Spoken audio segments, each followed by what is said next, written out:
Baik, perkenalkan nama saya Aldo Suliawan dengan NIM 2323240049 Prodi PGMI 3C. Di sini saya akan menjelaskan proses penyebaran Islam di wilayah Asia Tengah.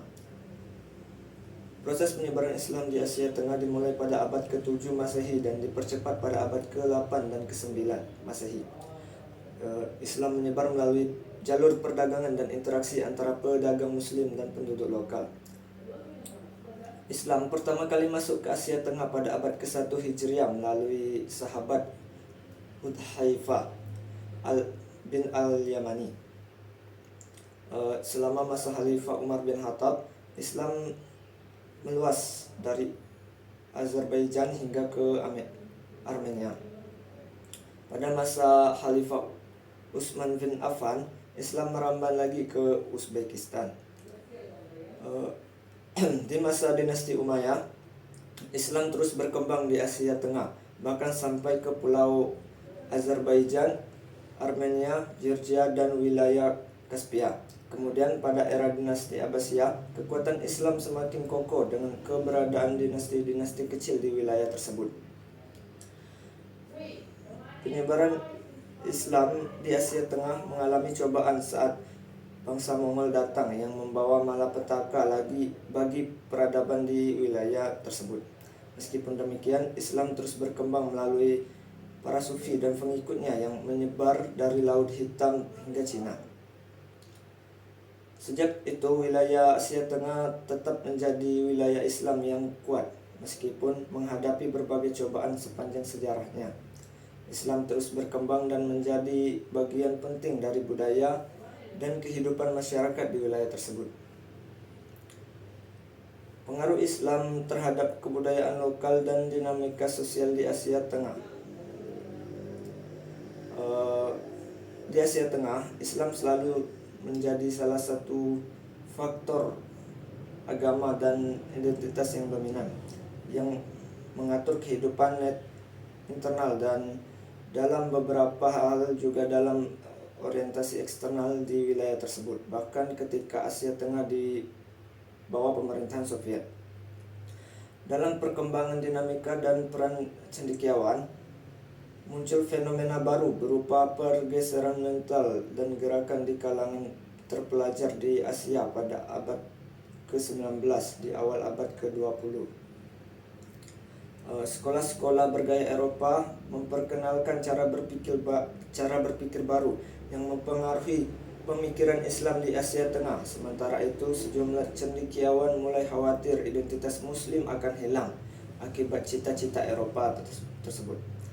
Khususnya di Uzbekistan dan Tajikistan, Judisme adalah gerakan reformis yang berfokus pada pembaruan sistem pendidikan Islam yang sudah ketinggalan zaman dan menonjol hingga tahun 1920-an dan di bawah tekanan rezim Soviet.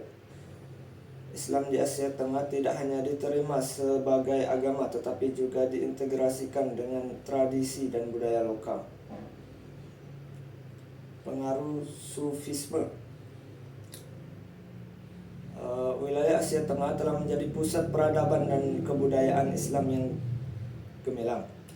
Proses akulturasi budaya Islam dengan kebudayaan lokal di Asia Tengah telah terjadi secara signifikan. Mungkin itu saja pembahasan. Kita lanjut dinamika Islam dalam masa penjajahan. Pendidikan Islam pada masa penjajahan Belanda. Yang pertama itu pendidikan Islam pada masa penjajahan Belanda. Pemerintahan Belanda ini menjajah di Indonesia pada tahun 1619 Masehi. Pada zaman Sultan Abdurrahman Khalfatullah Saifuddin Panotogomo, hitungan tahun Saka disimulasikan dengan tahun Hijriah yang berlaku di seluruh negara sejak zaman VOC, terutama ketika Van dan Bos menjadi gubernur jenderal di Jakarta pada tahun 1831. Keluarlah kebijakan bahwa sekolah-sekolah gereja dianggap dan diperlukan sebagai sekolah pemerintah. Pada masa kolonial Belanda, pendidikan Islam disebut juga dengan Bumi Putra. karena yang memasuki pendidikan dalam Islam seluruhnya orang pribumi Indonesia. Pendidikan Islam pada masa penjajahan Belanda ada 3 macam. Yang pertama yaitu sistem pendidikan peralihan Hindu Islam. Sistem ini merupakan sistem pendidikan yang masih menghubungkan antara sistem pendidikan Hindu dengan Islam. Lalu yang kedua itu ada sistem pendidikan surau atau langgar. Sistem pendidikan di surau tidak mengenal jenjang atau tingkat kelas. Murid dibedakan sesuai dengan tingkatan keilmuannya. Proses belajarnya tidak kaku dan murid diberikan kebebasan memilih belajar pada kelompok yang mana yang ia kehendaki. Lalu yang ketiga yaitu sistem pendidikan pesantren. Dalam metode ini digunakan metode sorogan atau layanan individual yang bentuk belajar mengajar di mana kiai hanya menghadapi seorang santri yang masih dalam tingkatan dasar atau sekelompok kecil santri yang masih dalam tingkatan dasar. Lalu kita lanjut pendidikan Islam masa penjajahan Jepang. Pada babak pertama, pemerintahan Jepang menampakkan diri seakan-akan membela kepentingan Islam yang merupakan suatu siasat untuk kepentingan Perang Dunia II. Untuk mendekati Islam Indonesia, mereka menempuh berbagai kebijakan, antara lain yang pertama itu mengubah Jepang mengubah KUA menjadi kantor yang bernama Sumubi yang dipimpin oleh ulama Islam sendiri. Lalu yang kedua itu pondok-pondok pesantren besar sering mendapat kunjungan dan bantuan dari pemerintah besar Jepang. Lalu yang ketiga itu pemerintah Jepang mengirimkan pembentukan barisan Hizbullah untuk memberikan latihan dasar kemiliteran bagi pemuda Islam. Lalu yang selanjutnya itu pemerintah Jepang juga mengizinkan berdirinya sekolah tinggi Islam di Jakarta. Dan umat Islam diizinkan meneruskan organisasi persatuan yang disebut Majelis Islam A'la Indonesia atau MIAI. Tujuan pendidikan yang dicantumkan pada pendidikan Islam ketika zaman penjajahan Jepang antara lain yang pertama yaitu mewujudkan masyarakat Islam yang sebenarnya, dan saat perjuangan dakwah Islamiyah amar ma'ruf nahi munkar. Yang kedua itu untuk mendidik anak agar berpikir nasional, bekerja dengan sungguh-sungguh dan membentuk manusia yang bertakwa dan menanamkan persatuan. Dan yang ketiga yaitu memegang teguh 4 mazhab. Kita lanjut yang ini peran ulama dan organisasi Islam dalam perlawanan terhadap penjajah. Ulama atau imam dalam lingkup tradisi Islam memiliki peran dalam menghidupkan warisan para nabi. Perkembangan Islam pasca kemerdekaan Indonesia. Setelah kemerdekaan Indonesia pada tahun 1945, Islam memainkan peran yang signifikan dalam pembangunan internasional dalam berbagai aspek. Yang pertama itu perkembangan karakter. Nilai-nilai Islam seperti keadilan, kesetaraan, dan tanggung jawab sosial membentuk karakter individu dan masyarakat. Prinsip-prinsip ini mendasari etika kerja dan tanggung jawab sosial dan pembangunan. Yang kedua itu pendirian sekolah dan pesantren. Banyak lembaga pendidikan berbasis Islam seperti pesantren, madrasah, dan sekolah Islam yang berperan dalam menyediakan pendidikan kepada masyarakat. Lembaga-lembaga ini tidak hanya mengajarkan agama, tetapi juga ilmu pengetahuan umum, membantu meningkatkan kualitas sumber daya manusia di Indonesia. Ya, dan yang ketiga itu kegiatan filantropi. Organisasi Islam seperti zakat, infak, dan sedekah berperan dalam memberikan bantuan sosial kepada mereka yang membutuhkan, membantu mengurangi kemiskinan dan meningkatkan kesejahteraan sosial. Lalu selanjutnya itu partisipasi politik. Partai-partai politik berbasis Islam berpartisipasi dalam proses demokrasi dan pengambilan keputusan politik, memberikan suara dalam pembentukan kebijakan yang mempengaruhi berbagai aspek pembangunan nasional. Pengembangan budaya Islam yang juga berkontribusi dalam pengembangan kebudayaan Indonesia melalui seni, sastra, dan tradisi Islam yang memperkaya keragaman budaya nasional.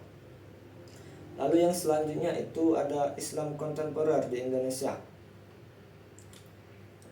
Munculnya fenomena paham keislaman yang amat beragam, tentunya memiliki latar belakang kemunculannya.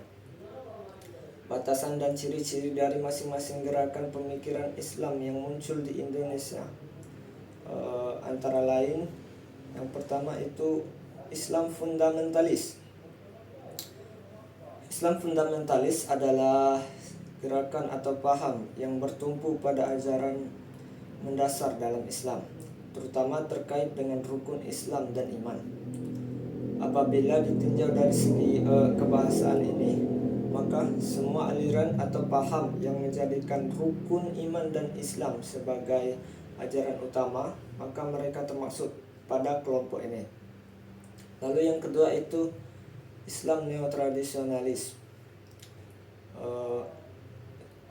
Neotradisionalisme melihat bahwa Islam selaras dengan perkembangan kebudayaan lokal, sehingga sangat menghargai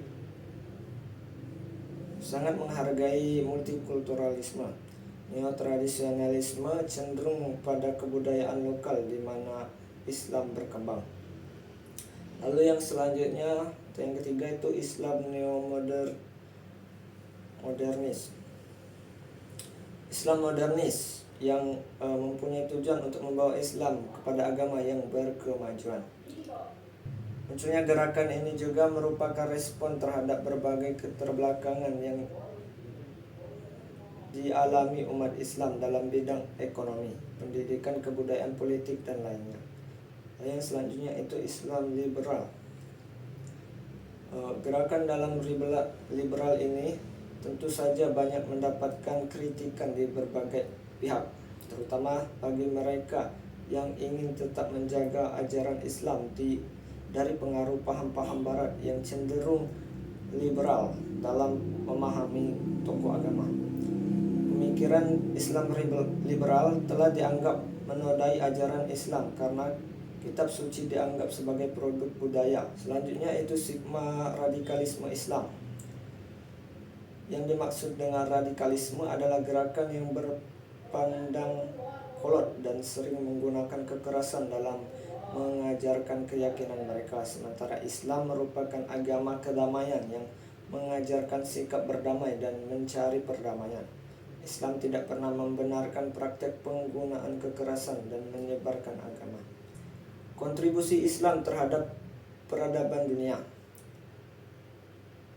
Yang pertama itu studi tentang sumbangan Islam terhadap ilmu pengetahuan. Umat Islam pernah mengalami masa kejayaan di bidang ilmu pengetahuan. Menarik bahwa keberhasilan dan kejayaan ini dilandasi oleh semangat kitab suci Al-Quran. Hal ini tidak saja diakui kebenarannya oleh umat Islam, tetapi termasuk oleh sejarawan papan atas asal Amerika Serikat